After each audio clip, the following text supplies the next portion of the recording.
வணக்கம். Shri Vidyabharathi matric higher secondary school, Chakkarampalayam, Tiruchengode, Namakkal district. So இப்போ நம்ம என்ன பார்க்க போகிறோம் அப்படின்னா, ஃபஸ்ட்டு மிட்டம் எக்ஸாமோட பயாலஜி கொஸ்டினில் இருக்கக்கூடிய second part biozoology கொஸ்டினோட answer key இப்போ டிஸ்கஸ் பண்ண போகிறோம். ஸோ ஃபஸ்ட்டு இதில் பார்த்தீங்க அப்படின்னா, so choose the correct answer ஒரு 5 கொஸ்டின் இருக்குது. So 5 marks. ஸோ நெக்ஸ்ட்டு பார்த்தீங்க அப்படின்னா, பார்ட் 2ல் 2 மார்க் 6 கொடுத்துருப்பாங்க. அதில் நான் 3 எழுதணும். ஸோ டோட்டலாக 6 மார்க்ஸ். ஸோ பார்ட் 3 5 கொஸ்டின் கொடுத்துருப்பாங்க. இதில் நான் 3 கொஸ்டின் எழுதணும். So 9 marks. So part 4 5 mark question 2 கொடுத்துருப்பாங்க. அதில் 1 எழுதணும். So 5 marks. டோட்டலாக பார்த்தீங்க அப்படின்னா 25 மார்க்ஸ் பயோஜுவாலஜியில் நம்ம எழுத வேண்டியது. டோட்டலாக பயாலஜியில் 50 மார்க்ஸு. அதில் பயோஜுவாலஜி 25 மார்க்ஸ் நம்ம எழுதணும். ஸோ இப்போ first choose the correct answer பார்த்திங்க அப்படின்னா, ஃபஸ்ட்டு கொஸ்டின் சாப்டர் 1லேருந்து இதை கேட்டிருக்காங்க. ஸோ சாப்டர் 1லேருந்து இது கேட்டிருக்காங்க. ஸோ இது பார்த்திங்க அப்படின்னா ஒரு interior question. In which organism is external fertilization seen? So கீழே கொடுத்துருக்க ஆப்ஷனில் எந்த ஒரு ஆர்கானிசம் ஸோ எக்ஸ்டர்னல் ஃபெர்டிலைசேஷன் அப்படின்னு கேட்டிருக்காங்க. ஸோ ஏவ்ஸ், ரெப்டைல்ஸ், மேமல்ஸ் இது எல்லாமே example for internal fertilization. So the external fertilization பார்த்தோம் அப்படின்னா ஸ்பாஞ்சஸ். ஸோ ஸ்பாஞ்சஸ் தான் இது கரெக்டான ஆன்சர். ஸோ நெக்ஸ்ட் பார்த்தீங்க அப்படின்னா, ஸோ செகண்ட் கொஸ்டின் சாப்டர் 2லேருந்து கேட்டிருக்காங்க. So match the following. So fetus secrete the relaxing hormone, and seminal vesicle having prostaglandins, acrosome having hydrogenase enzyme, and ovary having oxytocin hormone. So option 2 தான் இதுக்கு கரெக்டான answer. So third second question பார்த்தீங்க அப்படின்னா இதுவும் ஒரு interior question தான். Next பார்த்திங்கன்னா third question chapter 3லேருந்து கேட்டிருக்காங்க. இது ஒரு புக் பேக் கொஸ்டின் தான். So contraceptive pill prevents the ovulation by. So இதுக்கான ஆன்சர் பார்த்திங்கன்னா inhibiting release of FSH and LH. அதாவது எஃப்எஸ்ஹெச் அண்ட் எல்ஹெச் அதிகமாக ரிலீஸ் பண்ணும்போது ஓவிலேஷனை நம்ம ப்ரிவென்ட் பண்ண முடியும். ஸோ அடுத்து பார்த்திங்க அப்படின்னா சாப்டர் 4 கொஸ்டின். இதுவும் ஒரு புக் பேக் கொஸ்டின் தான். Patau syndrome is also referred as. அதாவது பாட்டர் சிண்ட்ரோம் ஸோ 13 ட்ரைசோமி அப்படின்னும் ரெஃபர் பண்ணுவாங்க. ஸோ அடுத்து பார்த்திங்கன்னா சாப்டர் 5 கொஸ்டின். இதுவும் ஒரு புக் பேக் கொஸ்டின் தான். MRNA molecule is produced by. So mRNA molecule produce பண்ண ப்ராசஸ் என்ன? கீழே கொடுத்துருக்க ப்ராசஸில் எந்த ப்ராசஸில் ப்ரொடியூஸ் ஆகும் அப்படின்னா, ஸோ டிரான்ஸ்கிரிப்ஷன் ப்ராசஸ் ஆப்ஷன் பினால தான் என்ன பண்ணும் அப்படின்னா ப்ரொடியூஸ் ஆகும். நெக்ஸ்ட்டு பார்த்தீங்க அப்படின்னா பார்ட் 2 இதில் ஒரு 6 கொஸ்டின் 6 2 மார்க் கொஸ்டின் கொடுத்துருக்காங்க. ஸோ இதோட ஆன்சர் கீ நம்ம டிஸ்கஸ் பண்ணலாம். ஸோ ஃபஸ்ட்டு பார்த்தீங்க அப்படின்னா 6th question, offspring formed by asexual reproduction referred as clone. அதாவது க்ளோனை நம்ம ஏன் ஏசெக்சுவல் ரீப்ரொடக்ஷன் அப்படின்னு நம்ம சொல்கிறோம் அப்படின்னா, ஏசெக்சுவல் ரீப்ரொடக்ஷன் அப்படின்னா பார்த்தீங்க அப்படின்னா a single individual can able to producing offspring. அதாவது there is no fusion occurs in the individuals. The young ones are formed the single individual of the body. அதாவது ஒரு சிங்கிள் பேரண்ட் பாடி என்ன பண்ணும் அப்படின்னா ஒரு யங் ஒன்ஸை ப்ரொடியூஸ் பண்ணுறது தான் asexual reproduction சொல்கிறோம். ஸோ அந்த ஆஃப்ஸ்ப்ரிங் எப்படி இருக்கும் அப்படின்னா genetically and morphologically similar to one another. அதாவது ஜெனட்டிக்காகவும் மார்ஃபாலஜிக்கல் கேரக்டர் வைஸும் பேரண்ட் மாதிரி என்ன பண்ணும் அப்படின்னா ஆஃப்ஸ்ப்ரிங் இருக்கும். ஸோ அதனால் இதை ஏசெக்சுவல் ரீப்ரொடக்ஷன் சொல்லுவோம். ஸோ அதே கான்செப்ட் தான் க்ளோன்ஸ்லேயும் வரும். ஸோ க்ளோன் ப்ரொடியூஸ் பண்ணும்போது ஸோ பேரண்ட் பாடி மாதிரியே தான் அதோட ஆஃப்ஸ்ப்ரிங் வரும். ஸோ அதனால தான் offspring produced by asexual reproduction are called clones அப்படின்னு சொல்கிறோம். இதுக்கு ஃபஸ்ட்டு பாயிண்ட்டுக்கு பார்த்திங்க அப்படின்னா 1 மார்க், அடுத்த 2 பாயிண்ட்டுக்கு ஆஃப் மார்க்ஸ், டோட்டலாக 2 மார்க்ஸ் இந்த கொஸ்டினுக்கு கொடுப்பாங்க. நெக்ஸ்ட் பார்த்திங்க அப்படின்னா அப்போலைசிஸ். இது சாப்டர் 1ஓட interior question. So so gravid proglottids are regularly cut off either singly or in groups from the posterior end by a process called apolysis. So example வந்து taenia solium tapeworm. So இந்த process எங்கேருந்து வருது அப்படின்னா, so fragmentation அப்படின்னு ஒரு process நம்ம படிச்சிருப்போம் first சாப்டரில். ஃப்ராக்மெண்டேஷன்னா a single fragment to form new individuals, அதாவது ஒரு சிங்கிள் ஃப்ராக்மெண்ட் வந்து ஒரு நியூ இண்டிவிஜுவல்ஸை ப்ரொடியூஸ் பண்ணும். ஸோ அந்த ப்ராசஸ் தான். ஸோ அந்த ஃப்ராக்மெண்ட்ஸ் கட் ஆகிறது வந்து எய்தர் சிங்கிளியாக இருக்கலாம் ஆர் குரூப்பாக கட் ஆகலாம். ஸோ அந்த கட் ஆகக்கூடிய ப்ராசஸ் தான் என்ன சொல்கிறாங்க அப்படின்னா அப்போலைசிஸ் அப்படின்னு சொல்கிறாங்க. ஸோ அந்த எக்ஸ்ப்ளனேஷனுக்கு 1 மார்க்ஸ் அண்ட் எக்ஸாம்பிளுக்கு வந்து 1 மார்க்ஸ், டோட்டலாக 2 மார்க்ஸ். நெக்ஸ்ட்டு பார்த்திங்க அப்படின்னா ஹாலண்ட்ரிக் ஜீன் சாப்டர் 4லேருந்து கேட்ட question, book back question. So இது ரொம்ப சிம்பிள் டெஃபினேஷன் தான். The genes present in the differential region of Y chromosome, அதாவது ஒய் குரோமோசோமில் இருக்கக்கூடிய டிஃப்ரெண்ட் ரீஜியனில் ப்ரெசென்ட் ஆகக்கூடிய ஜீன்ஸை தான் என்ன சொல்கிறாங்க அப்படின்னா ஒய் லிங்க்டு ஆர் ஹாலண்ட்ரிக் ஜீன்ஸ் அப்படின்னு சொல்கிறாங்க. ஸோ இந்த டெஃபினேஷன் எழுதினாவே 2 மார்க்ஸ் வந்து நமக்கு கொடுத்துருவாங்க. நெக்ஸ்ட்டு 9th கொஷின் பார்த்தோம் அப்படின்னா, ஸோ சாப்டர் 2ஓட interior question, the main function of reproductive system, அதாவது ரீப்ரொடக்டிவ் சிஸ்டத்தோட மெயின் ஃபங்க்ஷன் என்னென்னு பார்த்தோம் அப்படின்னா 4 ஃபங்க்ஷன் தான் புக்லேயே கொடுத்துருப்பாங்க. ஸோ 4 ஃபங்க்ஷன் கட்டாயமாக எழுதணும். ஒவ்வொரு ஃபங்க்ஷனுக்கும் half marks. To produce the gametes namely sperms and ova. So sperm produced by male and ova produced female. So இந்த மெயின் ஃபங்க்ஷனுக்காக என்ன பண்ணுறோம் அப்படின்னா ரீப்ரொடக்டிவ் சிஸ்டம் வந்து உதவுது. நெக்ஸ்ட்டு பார்த்திங்க அப்படின்னா to transport and sustain this gametes, அதாவது கேமெட்ஸை வந்து டிரான்ஸ்போர்ட் பண்ணுறதுக்கு வந்து ரீப்ரொடக்டிவ் சிஸ்டம் வந்து யூஸ் ஆகுது.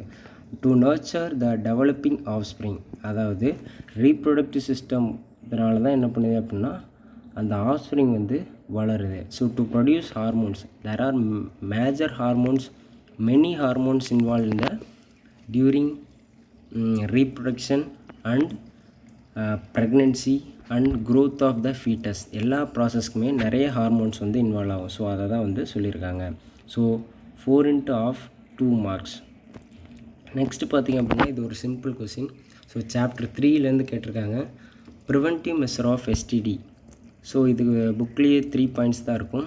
பார்த்திங்க அப்படின்னா avoid sex with unknown partner and multiple partner, use condoms, in case of doubt consult a doctor for diagnosis and complete the treatment. So இது ரொம்ப சிம்பிளான பாயிண்ட்ஸ் தான். ஸோ எஸ்டிடியை ப்ரிவென்ட் பண்ணுறதுக்காக எடுக்கக்கூடிய ப்ரிவென்டிவ் மெஷர்ஸ், அதாவது பாதுகாப்பு நடவடிக்கை தான் என்ன பண்ணுறோம் அப்படின்னா இந்த 3 பாயிண்ட்ஸும். So any 2 marks. ஸோ இது வந்து பார்த்திங்க அப்படின்னா சாப்டர் 5லேருந்து கேட்ட கொஷின். ஸோ இதுவும் ரொம்ப சிம்பிளான கொஷின் தான். The anticodon required to recognise the following codons, அதாவது கோடான் நமக்கு வந்து கொடுத்துருவாங்க. ஸோ அதுக்கான ஆன்டிகோடான் வந்து நம்ம கண்டுபிடிக்கணும். ஸோ ஜெனட்டிக் கோடில் நம்ம பார்த்தோம் அப்படின்னா ஸோ AAU, ஸோ இதோட ஆன்டிகோடான் என்னவாக இருக்கும் அப்படின்னா UUA. ஸோ அடுத்து CGAவோட கோடானோட ஆன்டிகோடான் பார்த்திங்க அப்படின்னா GCU. நெக்ஸ்ட்டு UAU கோடானோட ஆன்டிகோடான் AUA. நெக்ஸ்ட்டு பார்த்திங்க அப்படின்னா ஸோ GCAவோட கோடான் ஆன்டிகோடான் பார்த்திங்க அப்படின்னா CGU.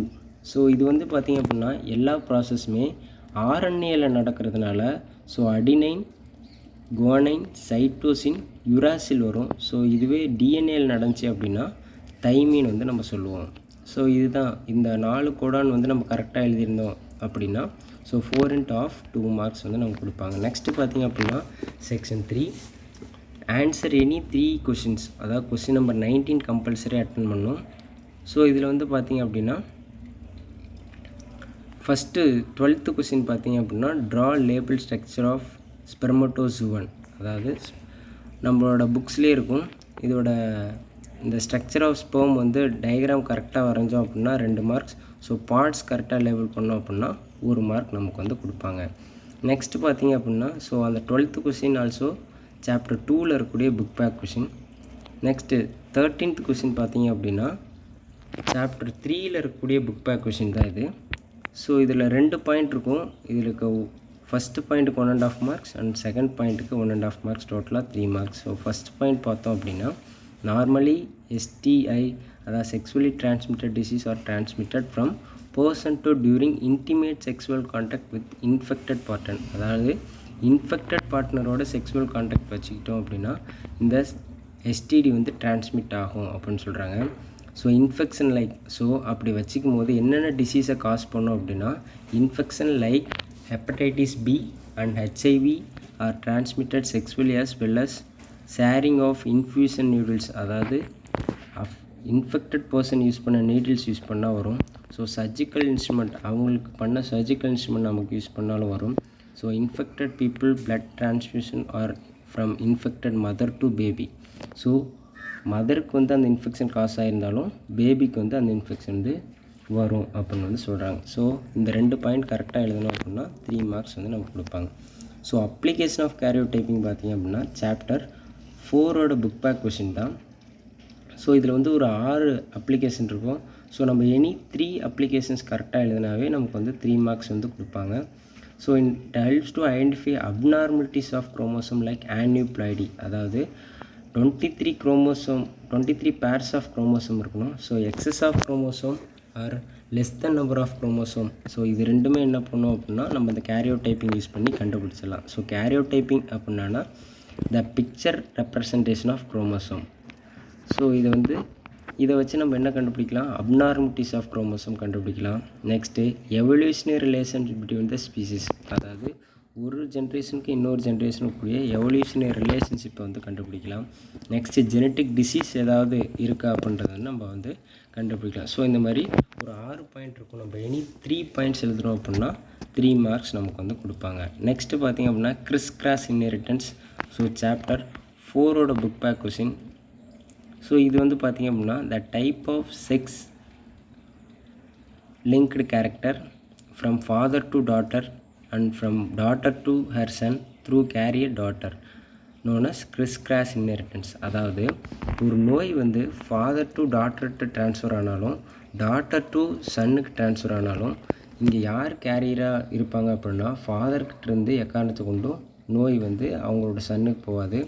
ஸோ அவங்களுக்கு ஒரு டாட்டர் இருந்தாங்க அப்படின்னா அதாவது ஃபீமேலோட குரோமோசோம்கிட்ட இருந்து தான் என்ன பண்ணும் அப்படின்னா எந்த டிசீஸாக இருந்தாலும் கேரி ஆகிட்டு அடுத்த ஜென்ரேஷனுக்கு வந்து போகும். ஸோ அதை தான் என்ன பண்ணியிருக்காங்க அப்படின்னா இதில் சொல்லியிருக்காங்க. ஸோ அந்த எக்ஸ்ப்ளனேஷனுக்கு 2 மார்க்ஸ். ஸோ எக்ஸாம்பிள் பார்த்தீங்க அப்படின்னா அப்படி ட்ரான்ஸ்ஃபர் ஆகக்கூடிய டிசீஸ் என்னென்ன, colour blindness and haemophilia. So டோட்டலாக 3 மார்க்ஸ்.